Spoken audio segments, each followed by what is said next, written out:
கேளடி கண்மணி, நான் உங்கள் யாழினி.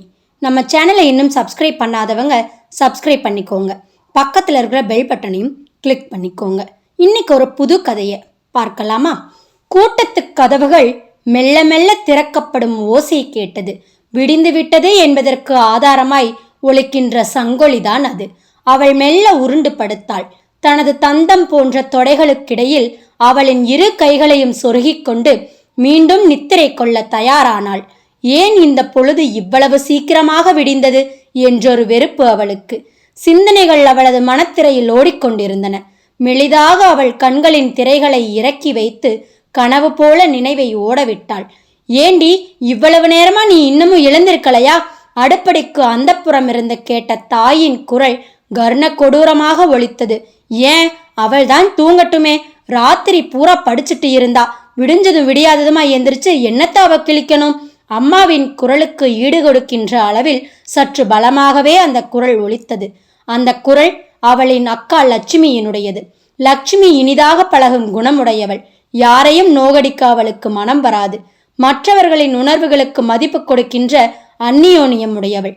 இன்டர்மீடியட் தேர்வில் வெற்றி பெற்று தட்டெழுத்து தேர்வுகளிலும் வெற்றி பெற்று மத்திய அரசின் வருமான வரித்துறையில் தட்டச்சராக பணியாற்றி வருகிறாள்.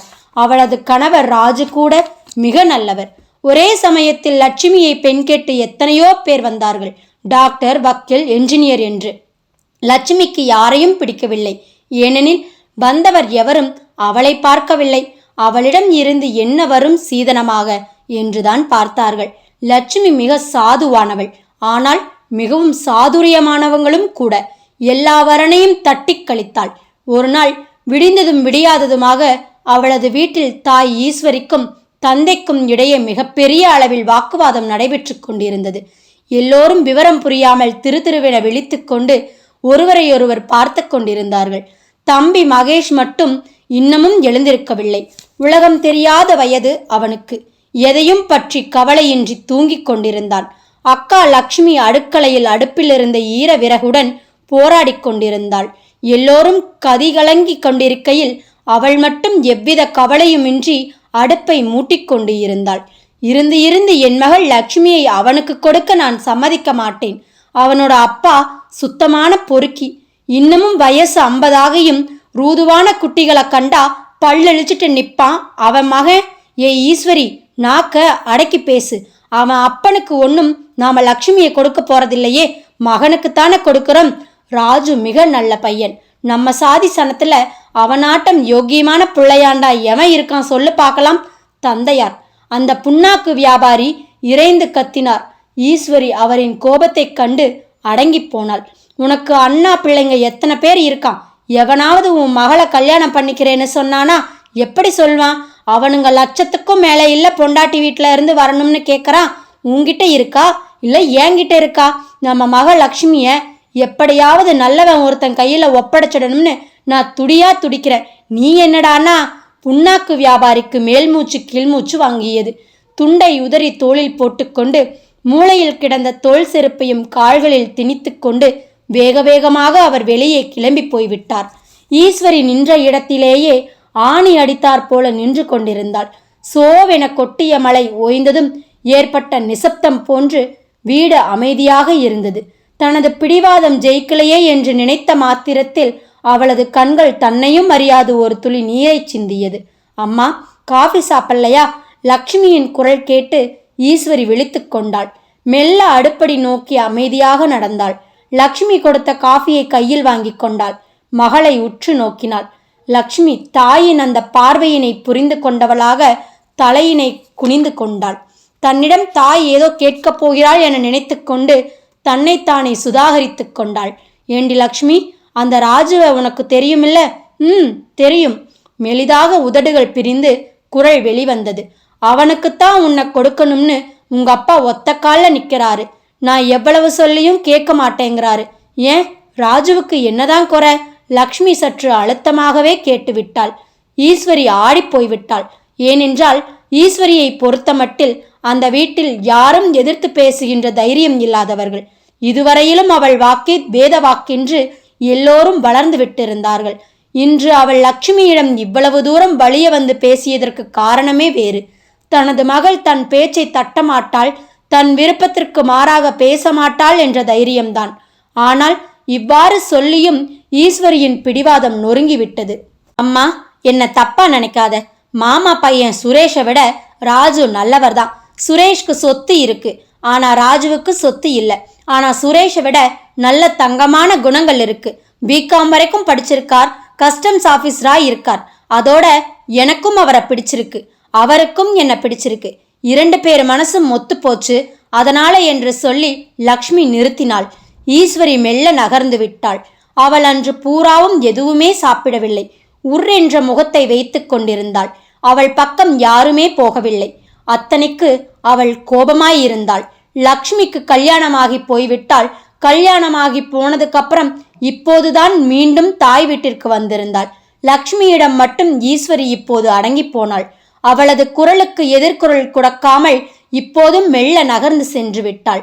சுதா, சுதா, என்னக்கா, எழுந்திருடி. என் கண்ணு, என் செல்லம் இல்ல, எழுந்திரு எழுந்திரு. இந்தா பால் வச்சிருக்கேன், பல் தேய்ச்சி குளிச்சுட்டு வந்துடு. அதுக்குள்ள டிஃபன் ரெடி ஆயிடும். லக்ஷ்மி உரிமையோடு குரல் கொடுத்து விட்டு பால் டம்ளரை கட்டிலுக்கருகில் இருந்த மேஜையின் மீது டக் என்று வைத்த ஓசை சுதாவுக்கு கேட்டது. சுதா மெல்ல எழுந்து உட்கார்ந்தாள். 2 கைகளையும் பின்பக்கம் கட்டி முன்னோக்கி நெளிந்து நீட்டி முறித்து கொண்டாள். பேஸ்டும் பிரஷுமாக அவள் குளியல் அறையை நோக்கி நகர்ந்தாள். கதவை அடைத்து கொண்டாள். பின்னர் பிளாஸ்டிக் பக்கெட்டை எடுத்து வைத்து தண்ணீரை நிரப்பினாள். சற்று நேரத்தில் குளித்து முடித்துவிட்டு குளியலறை கதவை திறந்தாள். ராதா சோப்பின் இனிய மனம் வீடு பூராவும் நிறைய அவள் அந்த அடர்ந்த கூந்தலை கோதிவிட்டு கொண்டு மெல்ல நுழைந்தாள். அந்த வீடு முழுவதும் சுகந்தம் பரவி நாசியை நிறைத்தது. அடுப்படியில் நின்று கொண்டிருந்த லக்ஷ்மியும் அவளின் பின்னே நடந்து சென்றாள். சுதா தனது அறையில் வந்து சோப்பு பெட்டியை கீழே வைத்துவிட்டு மேஜை மீது லக்ஷ்மி வைத்திருந்த பாலை எடுத்து குடித்தாள். பிறகு சற்று நேரத்தில் கல்லூரிக்கு தயாராகி காற்றாகி பறந்தாள். பஸ் நின்றது.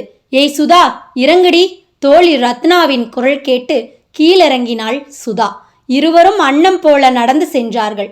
ரத்னா சுதாவை விட அழகி அல்ல. இருந்தாலும் அவள் அள்ளித் தெளித்திருந்த சென்ட்டும் உயர் ரக நகைகளும் விலையுயர்ந்த ஆடையும் காண்போரை சற்று மயங்க வைக்கும் அளவில் இருந்தது. ரத்னாவுக்கு சுதாவின் மேல் அலாதியான ஒரு மோகம். சில நேரங்களில் சுதாவை அவள் கட்டி அணைத்து முத்தம் கூட கொடுத்து விடுவாள். சுதா சொல்வாள், ஏய் ரத்னா, என்னடி உனக்கு பைத்தியமா? சீக்கிரம் எவனாவது ஒருத்தங்கிட்ட உன்னை ஒப்படைச்சிட வேண்டியதுதான். உங்க அப்பா கிட்ட சொல்லி ரத்னாவுக்கு சீக்கிரம் எவனாவது பாருங்க, இல்லாட்டி அவளுக்கு காமம் தலைக்கேறி ஒரு நாள் எதையாவது கிழிச்சுக்க போறா அப்படின்னு சொல்ல வேண்டியதுதான் என்று சொல்லி ரத்னாவை சீண்டுவாள். இருவரும் மனமிட்டு பேசுகின்ற அளவில் அந்நியோன்யமான தோழியராய் இருந்தனர். சுதா நடுத்தர வகுப்பு பெண்ணாய் இருந்தாலும் ரத்னாவிற்கு அவளது பழக்கம், பவ்யம் எல்லாம் நன்றாக பிடித்திருந்தது. ரத்னா பெரிய குடும்பத்து பெண்ணானாலும் அவளது குழந்தையுள்ளம் சுதாவை கவர்ந்திருந்தது. பஸ் ஸ்டாண்டிலிருந்து அந்த கல்லூரிக்கு சுமார் 2 பர்லாங் தூரம் இருக்கும். இருவரும் அரட்டை அடித்து கொண்டே கல்லூரியை அடைந்த போது மணி 9:50 ஆகிவிட்டது. வாசலில் ஒரு வாலிப கூட்டம் இந்த கன்னியரின் வருகைக்காக காத்து கிடந்தது. சுதாவும் ரத்னாவும் கல்லூரியின் வாசலை தாண்டி உள்ளே புகுந்ததும் அந்த கும்பல் கைத்தட்டி ஆரவாரம் செய்தது. எதையெதையோ சொல்லி சிரித்தது. கல்லூரியில் இது ஆரம்ப நாட்களில் பழக்கமாக இருந்தது என்றாலும் கல்லூரி தொடங்கி சுமார் 6 மாதங்களுக்கு மேலாகியும் இப்படி அந்த மாணவர்கள் நடந்து கொண்டதில் ரத்னாவுக்கும் சுதாவுக்கும் மிகுந்த வெறுப்புதான் தலை தூக்கி நின்றது. சுதாவுக்கு அன்றாடம் அந்த கல்லூரியின் மாணவர்கள் செய்து வந்த இந்த சேட்டைகளில் மனம் கதிகலங்கி நின்றது. டேய், சுதானா சுதாதான், எவ்வளவு ரம்யா இருக்கா பாருங்கடா. சும்மா மல்கோவா மாம்பழ மாதிரி தளன்னு இருக்கா பாருங்கடா. காதுகளை ஈட்டியால் குடைந்த மாதிரி வந்து விழுந்த இந்த வார்த்தையை கேட்டதும் சுதாவுக்கு கோபம் தலைக்கேறி விட்டது. அவள் சற்று நின்று அந்த கும்பலை முறைத்தாள். சீ து, நீங்கள்லாம் படிக்கிறதுக்கு வரீங்களா இல்ல? ரத்னாவின் குரல் கீறிச்சிட்டது. இல்லை, நாங்க சத்தியமா படிக்க வரல தாயி. உன்னை போல பார்ட்டிங்களை சைட் அடிக்கத்தான் வர்றோம். அந்த கும்பலில் ஒருவன் இலக்காரமாக எதிர்குரல் கொடுக்க எல்லோரும் ஒரே நேரத்தில் கைதட்டி சிரித்தனர். அவர்களின் சிரிப்பொலியில் ரத்னா அடுத்து அவர்களை பார்த்து பச்சையாக ஏதோ சொன்னது காதில் விழாது கரைந்து சென்றது. ரத்னாவுக்கு அழுகையே வந்துவிட்டது. தடிப்பசங்க, தினசரி இவனுங்க தவிடுதான் தின்பானுங்க போல, அதான் கொஞ்சம் கூட சொரணையே இல்லை. துப்பு கெட்ட ஜென்மங்க. ஆத்திரம் தாழாமல் ரத்னா ஏதேதோ சொல்லிக் கொண்டு வந்தாள். சுதா அமைதியாக வந்தாள். பெண்கள் ஓய்வறை வரும் வரை ரத்னாவின் ஆத்திரம் அடங்கவே இல்லை. ஹேய் ரத்னா, எப்படி இருக்கிற என்று கேட்டுக்கொண்டு ஓடி வந்த கோமதியின் குரலை கேட்டதும் ரத்னா வாயை மூடிக்கொண்டு மேலுக்கு சிரித்து கொண்டாள்.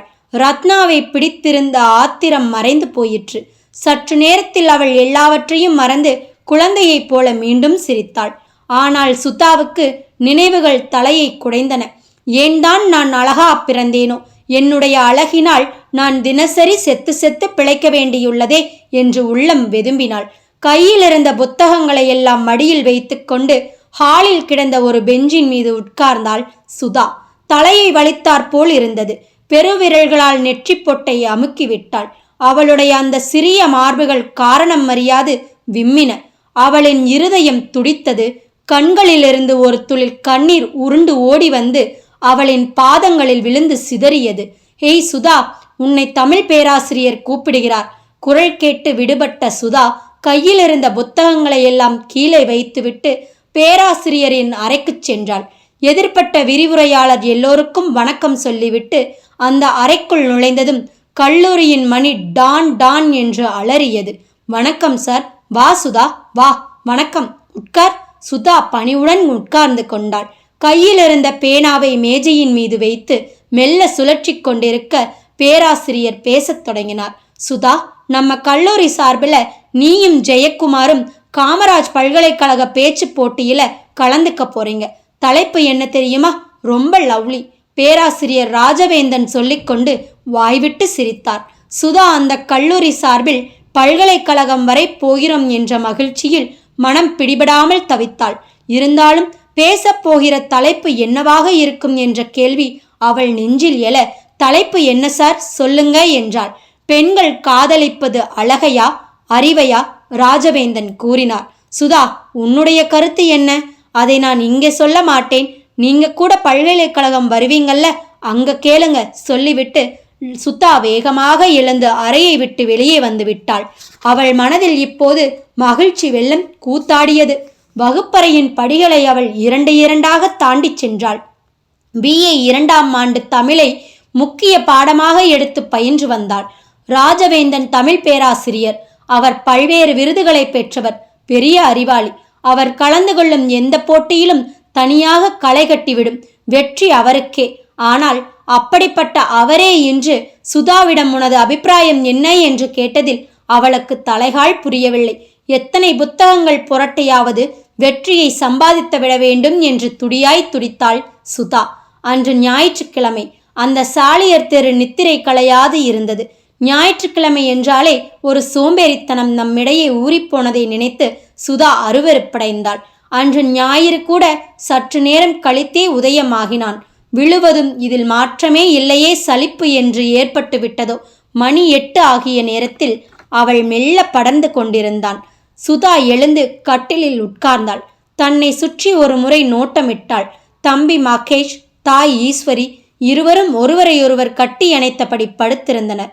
தாயின் முகத்தில் இருந்த அந்த புன்முறுவலும் தம்பியின் முகத்தில் இருந்த அந்த குழந்தைத்தனமும் அவனை சிந்திக்க வைத்தது. ஒவ்வொரு மனிதனும் விழித்திருக்கும் போது எத்தனை கொடூரமாக சிந்திக்கின்றான், என்ன என்ன உணர்ச்சிகளையெல்லாம் பிரதிபலிக்கின்றான். மொத்தத்தில் விழித்திருக்கும் மனிதன் பல்வேறு பிரச்சனைகளில் ஆழ்ந்து சலனப்படுகிறான்.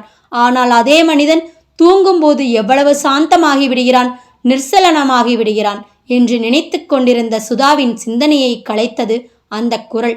என்னங்க, சுதாவுக்கு ரோஜா பூவுன்னா ரொம்ப இஷ்டம். இந்த பூவை அவங்க கிட்ட கொடுத்துடுங்க அண்ணே அப்படின்னு தங்கச்சி சொல்லுச்சு. அதான் கொடுத்துட்டு போகலான்னு அந்த குரல் ஜவ்வாக பிரிந்தது. ஏய் சுதா, உனக்கு ஜெயாவோட அண்ணா ரோஜாப்பூ கொண்டு வந்திருக்கார். 3வது அக்கா இந்திராவின் குரல் நீளமாக ஒலித்தது. சுதா வாசல் பக்கம் ஆவலுடன் ஓடியே வந்தாள். ஓடி வந்த வேகத்தில் காலில் கிடந்த கொலுசு கணீர் கணீர் என ஒலித்தது. வாசலில் வசந்த் நின்று கொண்டிருந்தான். அவனது கையில் செவ்வெண்ணெய் இதழ் விரித்த ரோஜா ஒன்று சுதாவை பார்த்து கண் சிமிட்டியது. எத்தனையோ விதமான ரோஜா மலர்களை அவள் பார்த்திருக்கின்றாள். ஆனால் வசந்த் கொண்டு வரும் அந்த ரோஜாவின் அழகு தனிதான். வசந்த் பக்கத்து வீட்டில் வாடகைக்கு குடிவந்து இருப்பவன். அவனுக்கு ஜெயா என்றொரு தங்கை மட்டுமே. மிடுக்கான இளைஞன். தமிழ் எம்ஏ முடித்து இருந்தான். அவனிடம் தமிழ் கேட்டால் பாலும் தேனும் கசந்துவிடும். அவ்வளவு தித்திப்பானது. சுதாவிற்கு ஞாயிறு தோறும் தமிழ் கொற்றுக் கொடுக்க அவன் வருவான். அவன் வரும்போது அந்த ரோஜாவுடன் தான் வருவான். ஏனுங்க, உங்க தங்கை ஜெயா வீட்லயே இருக்கும்போது எனக்கு ஏன் இந்த பூவை கொண்டு வர்றீங்க? அவளுக்கு கொடுக்க வேண்டியது தானே. பாவம், அவள் என்ன நினைப்பாள் என்று கேட்டாள் சுதா. என் தங்கை எனக்கு மலர் மாதிரி, நீங்களோ கொடி மாதிரி. எப்போதுமே மலர்ல மலர் இருக்கிறத விட கொடியில மலர் இருக்கிறது தான் அழகு. மொத்தமும் கூட என்ன என்று சொல்லி வசந்த் சிரித்தான். அப்பாடா, உங்ககிட்ட தமிழ் வியாக்கியானம் கேட்டாலே தப்ப முடியாது. ஆமா, தெரியாமத்தான் கேட்கிறேன். நீங்க பிறக்கும் போதே திருவள்ளுவர்கிட்ட இருந்து எழுத்தாணிய திடுக்கிட்டு பிறந்தீங்களா? கேலியாக சிரித்தாள் சுதா. இல்லை இல்லை, நான் கம்பன் கிட்ட இருந்து ஏட்டோலையெல்லாம் புடுங்கிட்டு வந்துட்டேன். அப்படின்னா கம்பன் உங்க மேல வழக்கு போட்டு கூண்டுல ஏற்ற போறான். சுதா இவ்வாறு சொல்ல வசந்தும் சிரிக்க, இருவரின் அந்த சிரிப்பு காலை நேரத்தில் வெண்கலத்தில் சிந்திய குண்டுமணி போல கனகனவென்று ஒலித்தது. அந்த ஒளி அடங்க சிறிது நேரமாகியது. உட்காருங்க, இதோ வந்துடுறேன். சுதா உள்ளே ஓடினாள். வசந்த் கையில் இருந்த ரோஜாவின் இனிய நறுமணத்தில் கிறங்கி போயிருந்தான். அவனுக்கு அந்த மலர் தனது வீட்டின் முன்புறத்தில் கொடியில் தவழும்போது மணக்கவில்லை. ஆனால் இப்போது வசந்தின் மனம் இனிய நினைவுகளை மணத்தது. ஒவ்வொரு ஞாயிறும் எப்போது வரும் என்றென்னும் அளவில் அவனது மனநிலை பாதிக்கப்பட்டிருந்தது. சுதா சுதா என்று எப்போதும் அவளது நினைவும் செக்கிழுக்கும் மாடு போல சுற்றி கொண்டிருந்தது. அவனுடைய கல்லூரி நாட்களில் எத்தனையோ அழகிய மங்கையர் அவனை காதலித்தனர். ஆனால் அவன் காதலித்ததில்லை. எப்போதுமே வசந்த் ஒரு வித்தியாசத்தை விரும்புகின்றவன். மற்றவர்களை விட சற்று மாறுபட்டே இருக்க வேண்டும் என நினைப்பவன். அழகினை அவன் கம்பனின் பாணியிலேயே ரசித்தான். காதலை மட்டும் அவன் பாணியிலேயே செய்ய நினைத்தான். என்னங்க, பூவை தர்றீங்களா? சுதாவை அவன் உற்று பார்த்தான். அந்த கண்களில் தெரிந்த குறுகுறுப்பும், அந்த நெற்றியில் தெரிந்த விசாலமும், உதடுகளில் தெரிந்த துடிதுடிப்பும் அவளின் நினைவை அவன் உள்ளத்தில் உயர்த்தி விட்டிருந்தது. கையிலிருந்த பூவை சுதாவின் கரங்களில் வைத்தான். பூவை பெற்றுக்கொண்ட அந்த பூவையின் கரங்கள் அந்த ரோஜா பூவை விட செந்நிறமாக இருந்ததைக் கண்ட வசந்த், என் ரோஜா தொட்டதால் கன்றிய கரங்களுக்கு வேண்டி நான் தண்டல் இடுகிறேன் என்று கேலியாக சிரித்தான். சுதாவோ நாணத்தால் தலை குனிந்தாள். மாலை நேர பாடம் ஆரம்பமாகியது. கம்பனின் இராமாயணத்திலிருந்து சில மேற்கோள்களை விளக்கி உதாரணம் சொல்லி புரிய வைத்தான் வசந்த். வசந்தின் விளக்கம் சுதாவுக்கு பூரண திருப்தியை கொடுத்தது. அவள் கடைசியாக தனது நெஞ்சில் இருந்த கேள்வியை அவனிடம் கேட்டுவிட்டாள். அதை கேட்ட வசந்த் வாய்விட்டு சற்று உறக்கவே சிரித்து விட்டான். என்னங்க, சீரியஸா நான் கேட்குறேன், நீங்க என்னடானா தமாஷா சிரிக்கிறீங்களே? அவள் மெல்ல சினுங்கினாள். உனக்கு ஏன் இந்த சந்தேகம்? சந்தேகம் இல்லைங்க, இதுதான் பல்கலைக்கழக தலைப்பு, சுதா சொன்னாள். வசந்த் சற்று நேரம் யோசித்தான். கையில் இருந்த பென்சிலின் கூர்மையான பாகத்தை வைத்து தலையை சொரிந்து கொண்டான். அவனது முகம் நினைவுகளின் நெருக்கத்தில் இறுக்கிக் கொண்டது. மௌனம் அங்கே குடிக்கொண்டிருந்தது. சுதா அவனது அந்த மௌனம் களைய வேண்டி காத்து கிடந்தாள். அவளுக்கு தெரியும், வசந்த் இந்த மாதிரி யோசித்து சொல்கின்ற எந்த முடிவும் உறுதியானதே, எல்லோரும் ஒத்துக்கொள்கின்றதே. எனவேதான் கேட்ட கேள்விக்கு வசந்த் சொல்கின்ற பதில்தான் தனது பல்கலைக்கழக பேச்சு போட்டி முடிவும் என நினைத்த அவள் அவனின் முகத்தை உற்று நோக்கினாள். கண்ணெதிரே இருக்கின்ற கற்பூரம் கண்ணுக்கு தெரியாமலேயே காற்றில் கரைவது போல வசந்தின் அந்த இறுகிய முகத்தின் கடுமை வித்தியாசம் தெரியாமலேயே மறைந்து அவன் முகத்தில் பிரகாசம் படர ஆரம்பித்தது. தேர்வு எழுதிய மாணவன் முடிவுக்காக காத்து கிடப்பது போல வசத்தின் பதிலுக்காக காத்து கிடந்தாள் அவள். பல்கலைக்கழக அரங்கத்தை விட்டு வெளியே நடந்து வந்து கொண்டிருந்த அவளை அந்த குரல் பிடித்து நிறுத்தியது. அவள் திரும்பி பார்த்தாள். அவளது கண்கள் பிரமித்தன. அவளை நோக்கி அந்த சிட்டு அவள்தான் வாணி ஓடி வந்தாள். உங்களை சந்திப்பதில் பெருமிதம் அடைகிறேன். கீச்சிட்ட குரல் வந்து செவிப்பறையை தாக்கும் முன்னர் தாமரை வாணி வேகமாக வந்து சுதாவை கட்டியணைத்து கொண்டாள். அந்த இறுக்கத்தில் சுதாவின் மனமும் வாணியின் மனமும் இனியதாய் தவித்தது.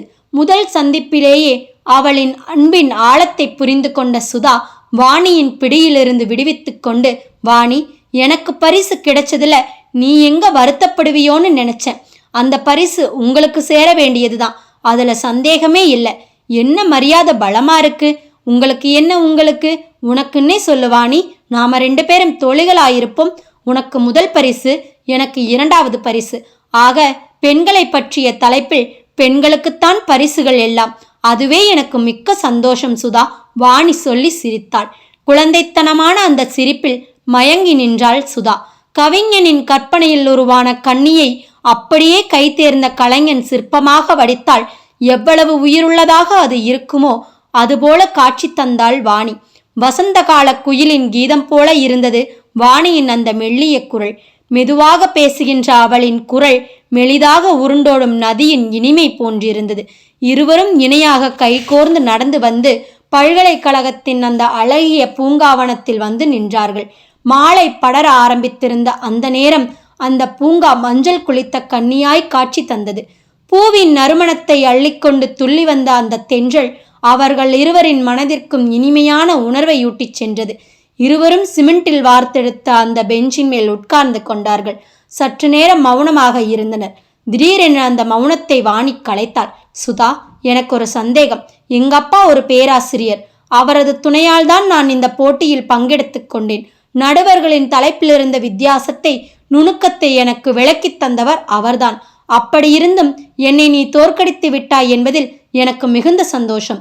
நீ எனது தந்தையை விட புத்திசாலி என்று அவள் கூறி முடிக்கும் முன் சுதா குறுக்கிட்டாள். இல்லை இல்லை, நீ நினைக்கிற மாதிரி ஒன்றும் அப்படி பெரிய புத்திசாலி இல்லை.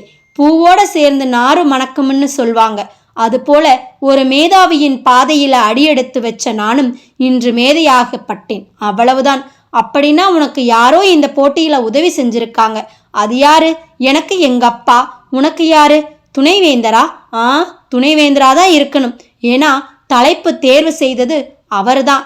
அவரு உனக்கு உதவி செய்ததால் தான் நீ இவ்வளவு ஆணித்தரமா அடிச்சு பேசி ஜெயிக்க முடிந்தது. ஆமா, உனக்கு துணைவேந்தர் சொந்தமா? ஏய் சுதா, என்கிட்ட உண்மையை சொல்லு, வாணி குறும்புடனும் ஆவலுடனும் கேட்டாள். சுதா இதழ் ஓரங்களில் குறுநகை தவழ்ந்தது. துணைவேந்தர் எதுக்கு? எங்க வீட்டு பக்கத்துல தமிழ் சக்கரவர்த்தியே இருக்கார். அவர்கிட்ட போய் தமிழ் சொல்லுக்கு அர்த்தம் கேட்டா மூக்குல விரல் வைத்து கொள்ள வேண்டும். அவரது தமிழின் சிருங்கார ரசனை எல்லாம் வேறு, நம்முடைய ரசனை வேறு. சுதா கூறி முடிக்கும் முன், அப்படி பெரிய பிரபலமானவரா? வாணி கேட்டாள். இல்லை இல்லை, இன்னும் பிரபலமாகவில்லை. ஆனால் அவர் உண்மையில் மிக்க பிரபலமாக வேண்டியவர். மதுவோ மாதுவோ தொட்டால்தான் சில கவிஞர்களுக்கு கற்பனை வரும். ஆனால் அவருக்கு தென்னை மரத்தின் கீற்று காற்றில் படபடத்தாலே கற்பனை வந்துவிடும். சுதா கூறி நிறுத்தினாள். யாரடி அவரு? அவரை நான் பார்க்கணும். நான் உன்னோட ஊருக்கு வரேன். சுதா, என்னை அழைச்சிட்டு போறதுல உனக்கு ஒன்றும் ஆட்சேபனை இல்லையே? வாணி ஆவலுடன் வினவினாள். வாணியின் முகத்தில் படர்ந்திருந்த அந்த தெளிவு அவள் எடுத்துக்கொண்ட முடிவை துல்லியமாக உணர்த்தியது. கண்களில் மிளிர்ந்த அந்த மினுமினுப்பு அவளின் நெஞ்சத்தின் அடியில் இருந்த ஆவலின் ஆழத்தை எடுத்து காட்டியது. வாணியின் முகத்தை பார்த்து கொண்டிருந்த சுதா அவளது விருப்பத்தை பூர்த்தி செய்ய நினைத்தாள். வாணி, என்னோட வரதா இருந்தா இன்னைக்கே வர வேணும். உங்க அப்பா கிட்ட அனுமதி வாங்க வேணுமில்ல? உங்கப்பா எப்படி? சுதா நம்பிக்கை இல்லாமல் வினவினாள். எங்க அப்பா கிட்ட அனுமதி வாங்குற பொறுப்பு என்னோடது. ஆனா ஒரு நிபந்தனை. நீயும் எங்க வீட்டுக்கு வந்து அப்பா கிட்ட சிபாரிசு பண்ணணும். வாணி குலைந்தாள். அவளது வேண்டுகோளை ஏற்றுக்கொண்ட சுதா அவளுடன் சென்றாள்.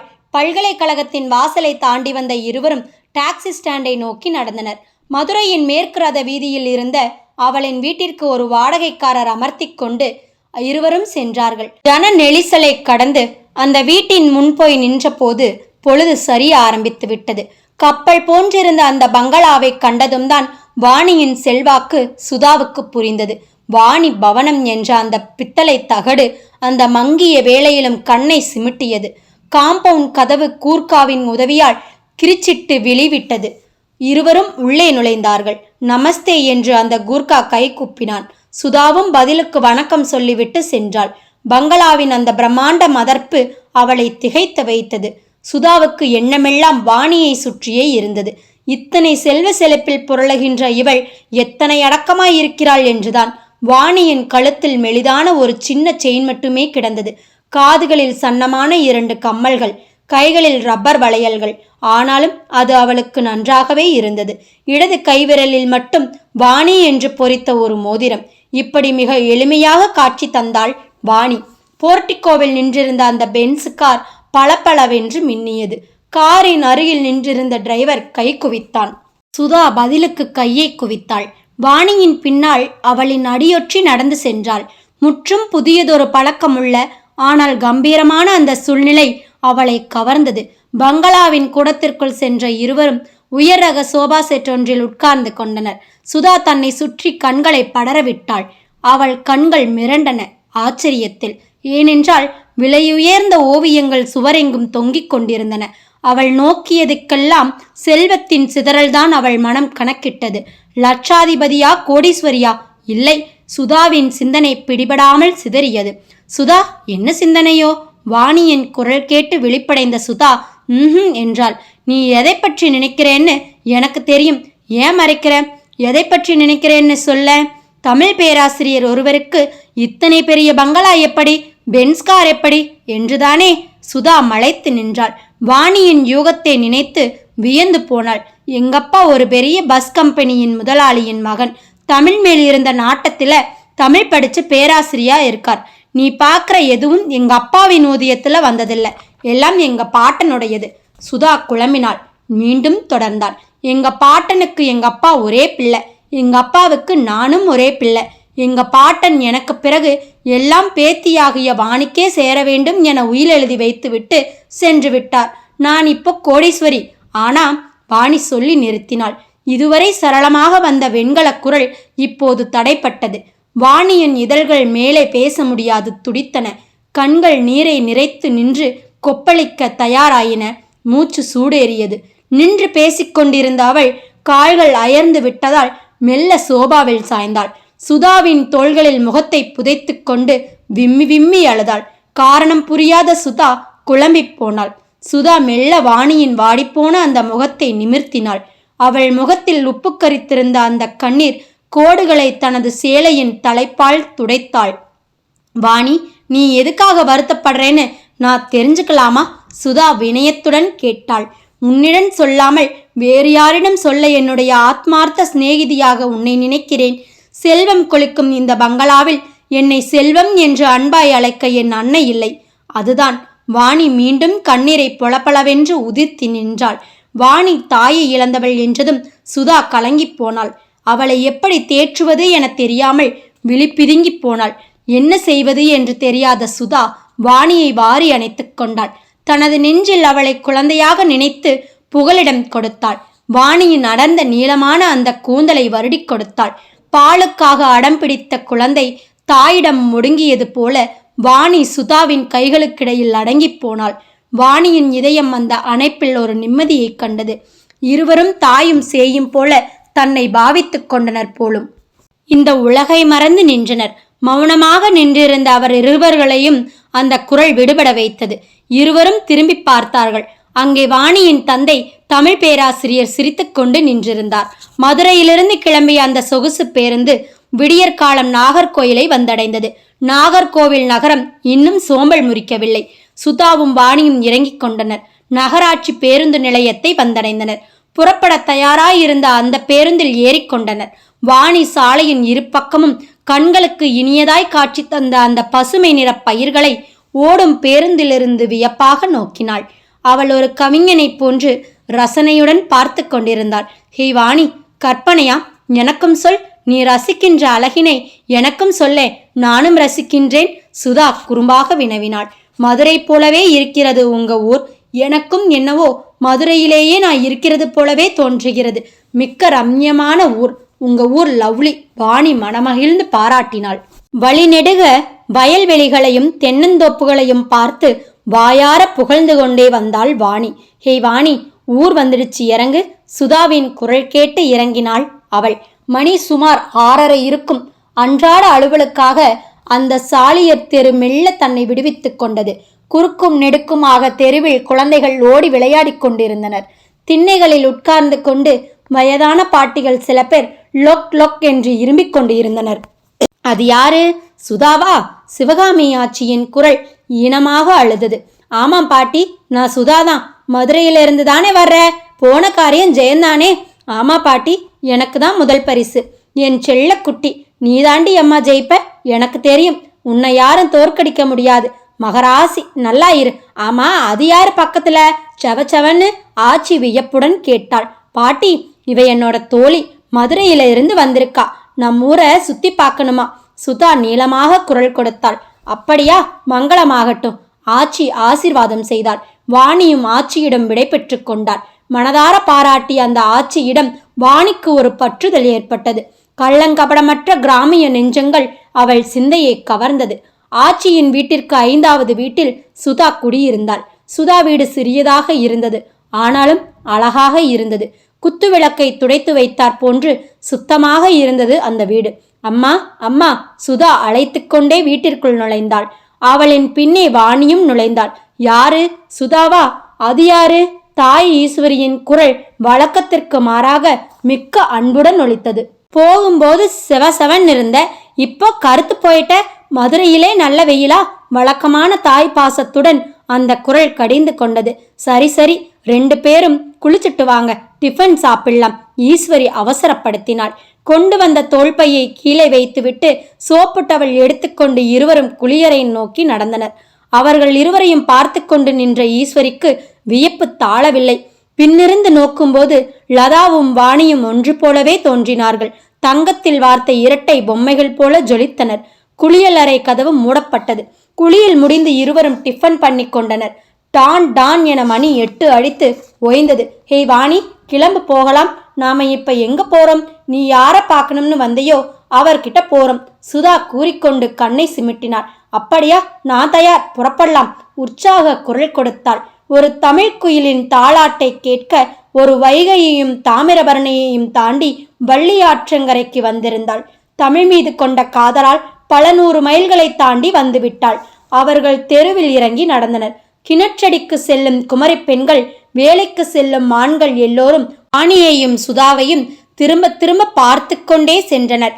பட்டத்து இளவரசிகள் இருவர் பட்டப்பகலில் ஊர்வலம் செல்வதைப் போல அந்த தெருவே திரண்டு வந்து அவர்கள் இருவரின் அழகையும் அதிசயமாக பார்த்து நின்றது. காலை வெயில் அந்த கன்னியர் இருவரின் மேனியையும் பொன்னாக தகிக்க செய்தது. ஜெயா, ஜெயா, யாரது? சுதாக்காவா? இதோ வந்துட்டேன். குரலை தொடர்ந்து ஓடி வந்த அந்த சிட்டு சுதாவை கட்டி அணைத்து கொண்டாள். அக்கா, அது யாரு? என் தோழி, பெயர் தாமரைவாணி, மதுரையில இருந்து வந்திருக்கா. நம்ம ஊரை சுத்தி பார்க்க வேணுமாம். சுதா கூறி முடித்ததும் ஜெயா வணக்கம் கூறி 2 நாற்காலிகளை எடுத்து போட்டு உட்கார சொல்லிவிட்டு உள்ளே சென்றாள். சூடு பறக்கின்ற காஃபியுடன் வந்தாள். இது உங்க வீடு மாதிரி, என்ன உங்க உறவா நினைச்சுக்கோங்க, ஜெயா அன்புடன் கூறினாள். தந்த சிலை போன்றிருந்த அவளை கண்ணால் அளந்து கொண்டு அவளை குறும்பு செய்ய நினைத்த வாணி, என்ன உறவாக உங்களை நினைக்க என்று குறும்பாக கேட்டாள். உங்களுக்கு எப்படி தோணுதோ அப்படியே, ஜெயாவும் சாதுரியமாக பதில் கொடுத்தாள். சிறுமியாக இருந்தாலும் அவளது வார்த்தைகள் தடங்களின்றி சீராக வெளிவந்தது. மன்னி என்று வைத்துக் கொள்ளட்டுமா? கேலியாக சொன்னி சிரித்தாள் வாணி. அவளின் கண்கள் குறும்புத்தனமாக ஜாடை காட்டியது. உங்களுக்கு ஆட்சேபனை இல்லைன்னா அப்படியே வச்சுக்கோங்க. ஆனா ஒண்ணு, உங்களுக்கு சகோதரர் யாரும் இல்லையே? ஜெயா சந்தேகத்துடன் வினவ. இல்லை இல்லை, வாணி ஒரே பிள்ளை, அவங்க அப்பாவுக்கு. சுதா இடையில் புகுந்து குரல் கொடுத்தாள். அப்பாடா, அப்போ நான் தப்பிச்சேன். ஜெயா பெருமூச்சு விட்டு நிறுத்தினாள். வாணியும் சுதாவும் புரியாமல் குழம்பினர். அப்போ நான் உங்களுக்கு மன்னி இல்ல, எனக்கு அண்ணன் இருக்காரு, அப்படின்னா நீங்க தான் எனக்கு மன்னி. நீங்க கூட நல்லாதான் இருக்கீங்க, எங்க அண்ணாவுக்கு ஏத்த ஜோடிதான். ஜெயா சொன்னதும் வாணியும் சுதாவும் அந்த சிட்டு ஜெயாவின் குறும்பை நினைத்து குலுங்கி குலுங்கி சிரித்தார்கள். அந்த இளசுகளின் சிரிப்பொலி அடங்கும் முன் அங்கே நுழைந்தான் வசந்த். கம்பீரமான அவன் வரவை கண்ட அவர்கள் இருவரும் அடங்கி போயினர். அண்ணா, இவங்க மதுரையிலிருந்து வந்திருக்காங்க, பேரு தாமரைவாணியாம், அழகா இல்ல? ஜெயா வினவினாள். வசந்த் வாணியை உச்சி முதல் பாதம் வரை நோக்கினான். சுதாவையும் வாணியையும் சேர்த்து நோக்குகையில் வாணி அழகா சுதா அழகா என்று வித்தியாசம் காண அவனால் முடியவில்லை. வணக்கமுங்க, வசந்த் கை குவித்தான். வாணியும் பதிலுக்கு அந்த பூ போன்ற கரங்களை குவித்தாள். அது அவனின் கண்களுக்கு கம்பன் சொல்கின்ற குவளை மலர் போல தோன்றியது. மின்சாரம் தாக்கிய உள்ளம் படபடப்பது போல அவளின் மனம் படபடத்தது. வசந்தின் கம்பீரமான அந்த கவர்ச்சி வாணியை படியச் செய்தது.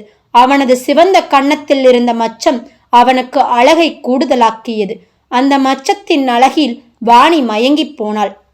அண்ணாவுக்கு ஏத்த ஜோடிதான், ஜெயா சொல்லியது வாணியின் மனதில் திரும்ப திரும்ப ஒலித்து கொண்டிருந்தது. இனிப்பு தின்ற குழந்தை நாக்கை சப்பிக்கொள்வது போன்றதொரு நிலையில் இருந்தாள் வாணி. வாணி வந்த செய்தியை சுருக்கமாக அவனிடம் சொன்னாள் சுதா. பிறகு மீண்டும் நாளை வருவதாக சொன்னாள். வரும்போது வாணி மட்டுமே வருவாள். ஏனென்றால் வாணி ஒரு வார விடுப்பு எடுத்துள்ளாள். தனக்கு விடுப்பு எடுக்க முடியாது என்றும், வாணிக்கு ஊரை சுற்றி காட்ட வேண்டிய பொறுப்பும் அவளுக்கு தமிழ் ரசனையை எடுத்துரைக்க வேண்டிய கடமையும் வசந்தினுடையது என்றும் சொல்லிவிட்டு சுதாவும் வாணியும் அவனிடத்தில் விடைபெற்று கொண்டு கிளம்பினர். வசந்த் வாசலையே பார்த்து கொண்டு நின்றான். கதை தொடரும்.